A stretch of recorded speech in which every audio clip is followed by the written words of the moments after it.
Jocelyn. I'll be taking you through some form drills today. So get saddled up and ready to go.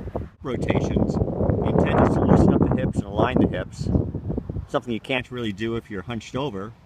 So it's a good exercise. Notice how she has her knee up and her toes up.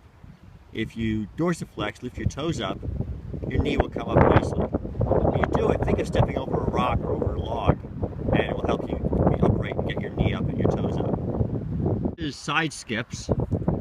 Notice how she's going for height. She's not trying to cover a lot of distance. She's trying to get up off the ground nice and light and balanced. Here Jocelyn is doing high knees. She's starting off with her foot flat on the ground, and she's transitioning into the more advanced knees up, toes up, where the push-off leg, the drive leg, she's going up on her toes, which comes closer to a skip. We'll do A skips.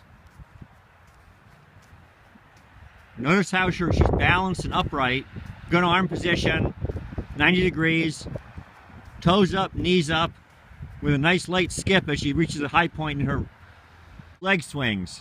This is a variation on the normal leg swings done leaning against a pole or something, but when you do it balancing, it not only works the swing leg and the hips, it also works the stabilizer leg, the stationary leg.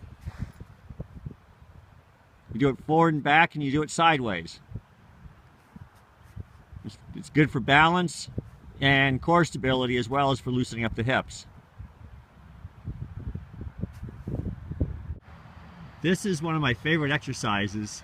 It's called the Ultra Burpee.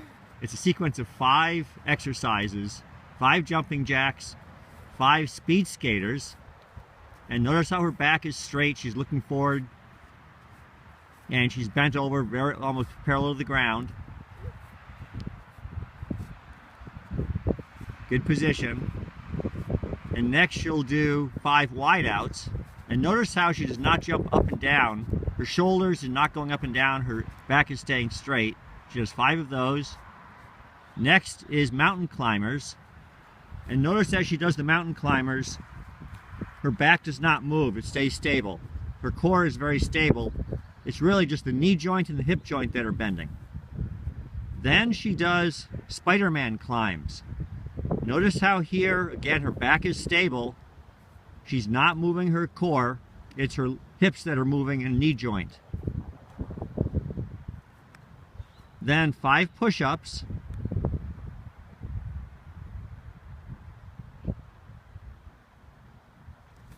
Jump up in the air, 5 more jumping jacks, and continue in the cycle with 5 more of the speed skaters. We call this drill Touch the Waters. It involves a lot of motion. You're working a lot of balance, and the standing leg is having to compensate for the movement of the moving leg. You reach down to the ground slowly and you bring it back quickly, and it works on your hip flexor and hip mobility and stability.